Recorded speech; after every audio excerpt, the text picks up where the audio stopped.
Hey everyone, my name is Tiffany and welcome back to my channel, Beautiful Minutia. Today I thought I would take some time to talk about the books that I read in January. I always love to go back and do a recap of the books that I've read during the month. I typically write a blog post about it, but it's usually just the highlights. So I figured since this is a BookTube channel, I would take the time to go through every single book that I read and not just a few of them. So here are the statistics for this month's reading. I read 14 books. 3 of those books were YA, 3 were middle grade, 1 historical fiction, 3 classics, 1 memoir, 1 contemporary, 1 mystery/thriller, and finally 1 fantasy book. I also kind of had a wide array of ratings this month, anywhere from a 2 to a 4.5, almost 5. Some people have different orders as to how they like to do this. I am going to go from the first book in the month that I read down all the way to the last book. Also, a disclaimer, a lot of the books that I read were library books, so instead of holding up a book, I'm just gonna put the image over here.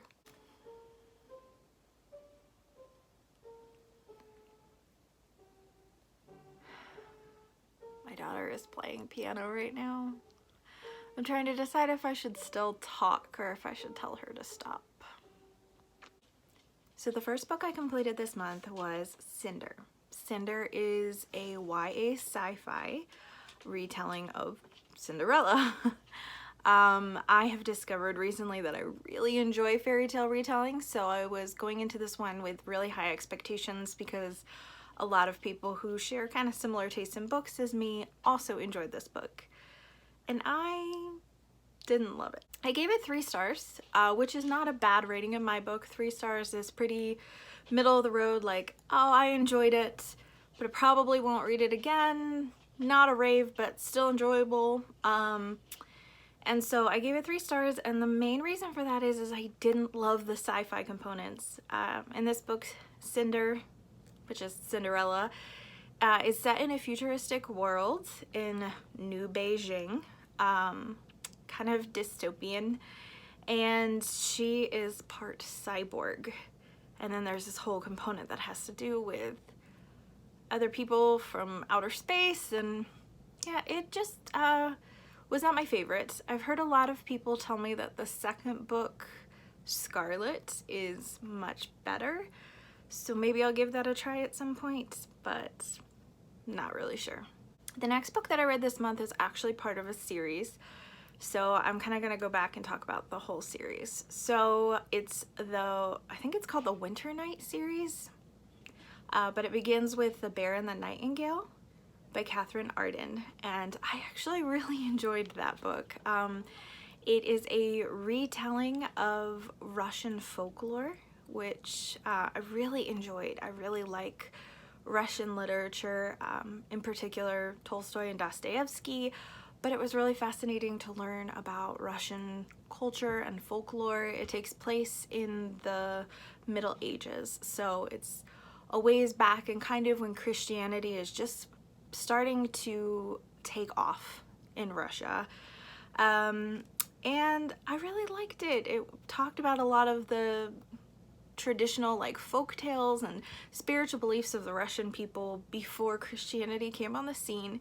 It's extremely like slow paced, which a lot of people didn't like it for, but I actually loved that about it. It was just kind of a character study and a slow burn where you get this ominous feeling the whole time, and I really enjoyed that. So I was looking forward to reading the second book in the trilogy, The Girl in the Tower. And The Girl in the Tower has a completely different feel. It actually takes place in Moscow, so the first book is like, you know, country out in the woods, so it's a very different feel, very urban, very political feel, and I felt like the folklore kind of took a back seat. It was also extremely action-packed, which isn't necessarily a bad thing, but after the slow-paced tone of the first book, I really didn't enjoy it. The third book is the book that I read in January, and that is The Winter of the Witch. The main character in this series, Vasya, she's able to see like household spirits that are supposed to like protect the house, because that was a cultural belief of Russians at that time.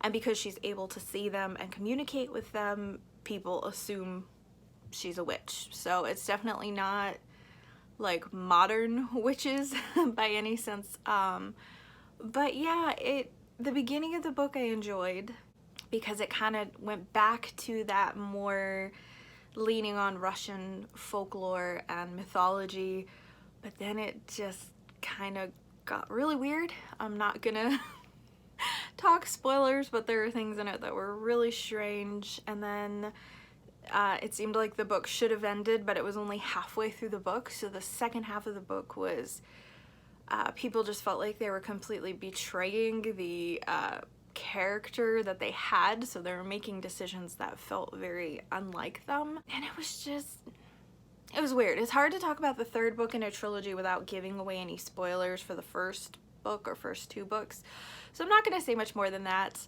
other than if you liked The Bear and the Nightingale, you might not like the next two books, and if you didn't like The Bear and the Nightingale, you might like the next two books, because it's kind of seemed like most people that I've seen, that is kind of the case for them. So I gave it 2 stars because I liked the first part of the book, but overall, not a great book, not a great series. Book 3 that I finished in January was The Line Between by Tosca Lee. I had read a book series co-written that Tosca Lee co-wrote with Ted Dekker. I can't even remember what it's called. A long time ago when I was young and I really read a lot more Ted Dekker frequently. And another booktuber on here, Chantel over at An Intentional Life, I'll link her channel below in the description. She read this book and loved it. It's I think it's classified as a thriller. It's about this girl named Winter who grows up in this cult, and essentially she makes some decisions and is kicked out of the cult in the midst of a worldwide pandemic, which was a really weird thing to be reading in January of this year. It was written in 2019, I think, so way before COVID or anything like that, so it was really kind of bizarre to read about that, although this pandemic is a lot scarier because a lot stranger things happen. Anyway, I really love books about cults. Maybe that sounds really weird, I don't know. So I went into this book with really high expectations. I think my enjoyment level of it was probably about 4 stars. So it's not, it's really not this like amazing earth-shattering book, but it was a lot of fun to read. So I really enjoyed that. The next book I read was highly recommended by pretty much anyone who has ever read it, and that's Salt to the Sea by Ruta Sepetys. I have read Between Shades of Grey by Ruta Sepetys. I read that last year and it was so good. But Salt to the Sea is actually about the Germans trying to evacuate other Germans out of Russia and Baltic states in order to protect them from the Russians, because as the Germans are pushing this way, the Russians are pushing that way, and they're kind of like, the Russians are winning, I guess. So they're trying to get all the German citizens out of there for safeties, and they are you know, trying to get them back to Germany. So it's kind of a strange book because it follows 4 different characters and every chapter switches off to somebody else.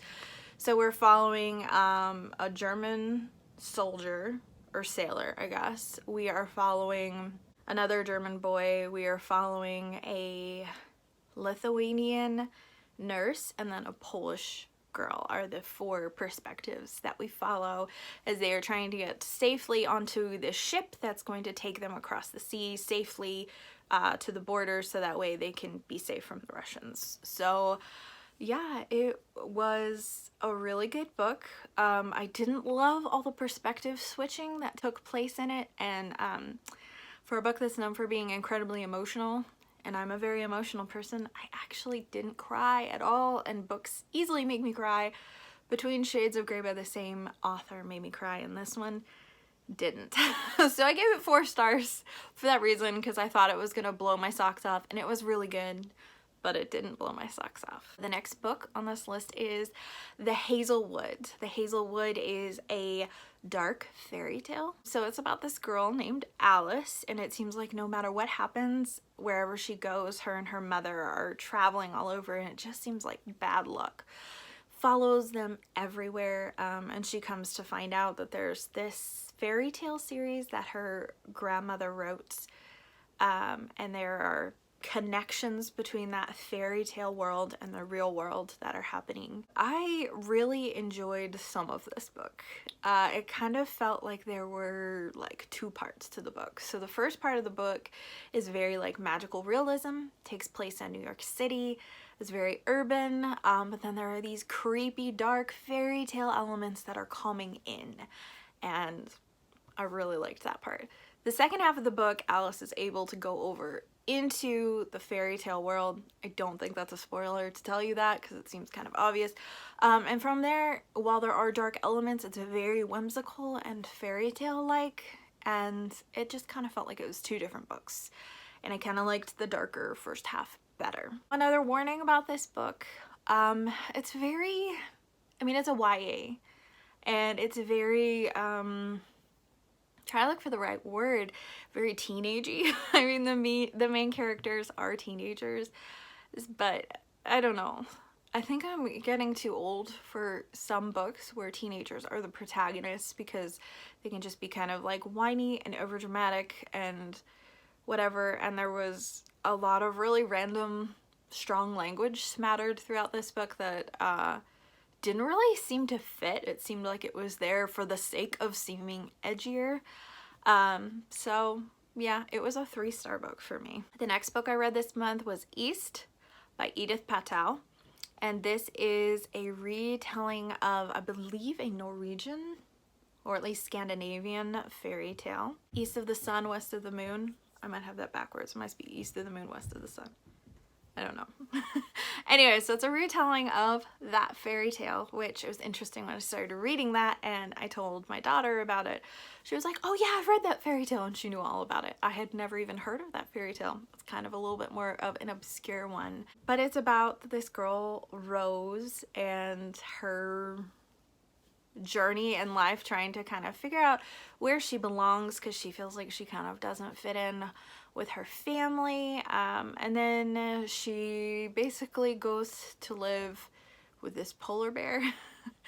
It sounds really weird, but it was really interesting and I liked it. It was a middle grade, so there were parts that I wish were a little deeper, but I enjoyed it and I'm glad I read it, and I gave it 3 stars.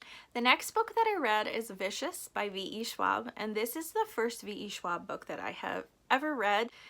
A lot of people love her books. The book that's really getting the most buzz right now is her new book, The Secret Life of Addie LaRue, which I obviously have not read since this is my first V.E. Schwab book. But Vicious follows 2 friends, Victor and Eli. They are in university together and they have heard stories about these people called extraordinaries, or EOs, and these people have superhuman abilities, and so they want to experiment with that and figure out how they could give themselves the power of an EO. It switches back in time between like present day and then when they're back in university, so there's a lot of time switching back and forth between chapters, which oftentimes I don't love, but I really enjoyed how she executed that. So it was a really fascinating story of kind of good versus evil and morality, like within a person, because nobody in this book is super likable. Everyone is flawed, everyone has their own selfish motivations. It was just an interesting commentary on humanity and what makes people do the things that they do, but more than that, it was just a really fun and interesting book to read. It is a little on the darker side, so if you're not into dark and flawed characters, you might not enjoy this one, but I gave it 4 stars. The next book that I read is I don't even know if you can count it as a book. It's not even a novella. I guess it's a short story because it's only 15 pages long, and that is The Yellow Wallpaper. I loved this. It is kind of this creepy tale of this woman who has been having some health issues, some mental health issues, and her husband decides that they need to go to this house out in the country, and she's kind of mostly confined to this room that has this yellow wallpaper with all these patterns on it, and it's just kind of showing her descent into madness as she's in this room forced to stay here. It was really creepy.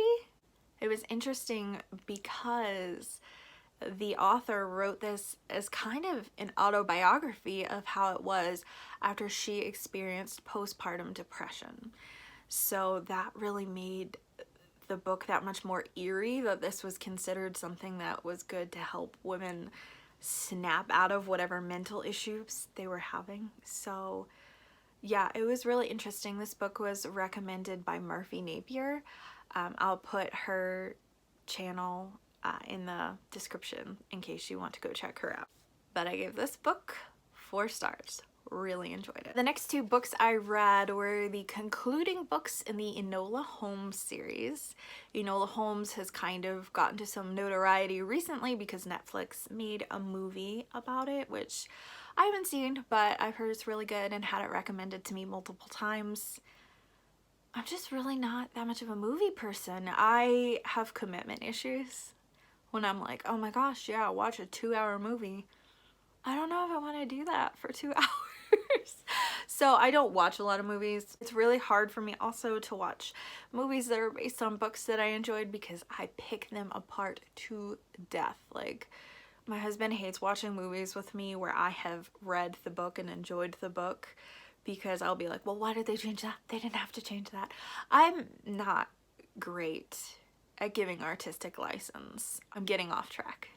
So the Enola Holmes books that I read are The Case of the Peculiar Pink Fan and The Case of the Gypsy Goodbye. These are books 5 and 6. The Enola Home series is, I believe, meant to be middle grade, but I would actually maybe bump that up to a younger YA because the books do have some content in it that I'm not sure that all parents would want the younger end of middle grade to read. There are multiple references to ladies of the night and prostitution. There's nothing graphic at all. It just mentions that they're there. And that may not be something that you want your, 8, 9, 10-year-old reading. Maybe you're fine with that. There's a few bad words scattered throughout, which I always make note of when I'm reading a middle grade in particular, just because, some parents would not want their children to read books that have any language in them at all. And then there are a few things in it that are kind of gruesome. I think it's the 3rd book. It's a 2nd or 3rd book. That character in the book, when she was a kid, her nose was eaten off by rats, which might be really disturbing for younger kids. So I do feel like it kind of straddles that middle grade and YA line because they're not super deep books, so they're kind of not quite up to YA par there. But I don't know. That's your kind of judgment call. But the series overall was a lot of fun. There was nothing earth-shattering, but it was really fun. Enola Holmes is the younger sister of Sherlock Holmes, and one day her mother disappears. Enola Holmes is going to be forced to go to a boarding school and become a real lady, and she does not want that. So she takes off in London and basically begins solving mysteries, and she often crosses paths with her brothers Mycroft and Sherlock, especially Sherlock, and her interactions with Sherlock are my favorite parts of the books. Books probably 4 through 6 have a lot more interactions between the two of them, and that is just my favorite. That is the thing that I loved the most about these series. But overall, I would call it a 3-star series.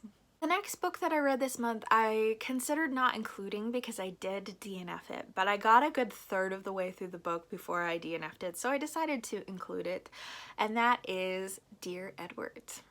Dear Edward came out last year and was a really popular book that I decided to get on the bandwagon and try reading because I had several friends recommend it to me. I didn't like it, which I guess is obvious since I DNF'd it. It's a story of this boy, Edward, and his family. They get on a plane in Colorado and the plane crashes and everyone on the plane dies except for Edward, and his entire family's on the plane, his mother, father, and brother. So it's supposed to be, you know, very tragic about dealing with loss and dealing with grief. He goes on then to move in with his mother's sister and her husband, who have struggled through infertility, and now they have a 12-year-old boy living with them, and it's just, you know, a lot of adjustment and everything for all of them. But I didn't like the writing style. First of all, it's written in present tense, which I don't know about anyone else, but I do not love books that are written in present tense. I prefer past tense, third person. This was written in third person, but it was present tense.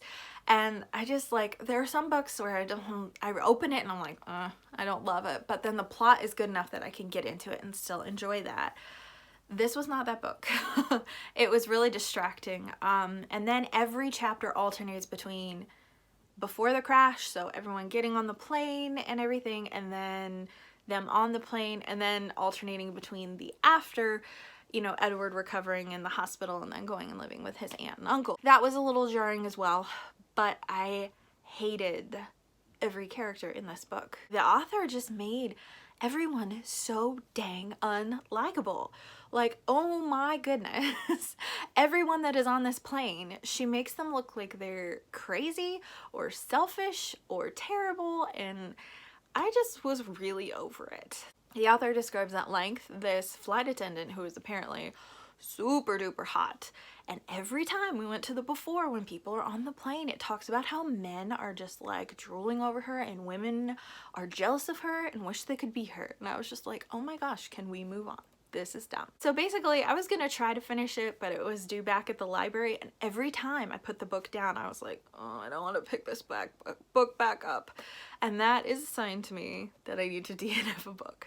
So it was my first DNF of 2021. I could see that there's probably some literary merit in it, so I did give it 2 stars, but maybe I should have given it 1 star. I have a hard time giving 1 stars because those are books that I abhor with like my very soul, or I have a moral objection to. And I don't think this was that. I think it just really wasn't for me. So the next book on my list was so fun to read, and that is This Anything by Jerry Seinfeld. When I got this book, I was assuming it was going to be kind of more of a memoir, and it's not really. He splits the book up into decades, I believe 70s, 80s, 90s, 2000s, and 2010s. And each section begins with a bit of a biographical tidbit, but the rest of it is all bits. Some of them I think maybe he did do on Seinfeld. I don't know. I haven't watched Seinfeld enough to have a lot of those memorized. And some of them I think were ones that he never performed. But oh my gosh, it was really funny. If you like Jerry Seinfeld's humor, you will really enjoy this book. Although I will say that there were some of the bits that I was kind of like, I think this would have been funnier if I heard him tell it. And his inflection and his voice and his delivery, reading it just wasn't the same.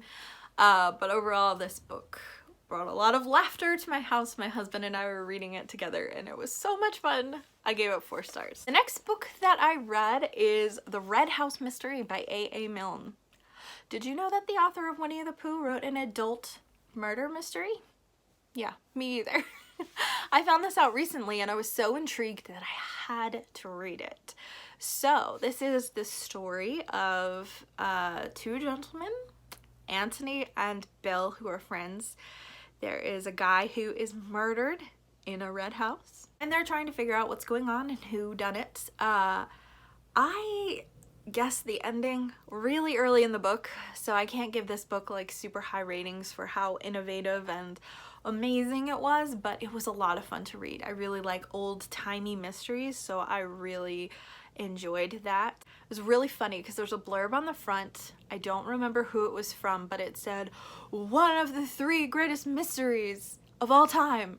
And I was just like, who writes these blurbs? Because it makes it really hard to believe people. I was like, one of the 3 greatest mysteries of all time? Are you sure? I don't think it is. But it was really enjoyable and I liked it a lot. And the last book that I read this month was my favorite of all of them. And that is We Have Always Lived in the Castle by Shirley Jackson.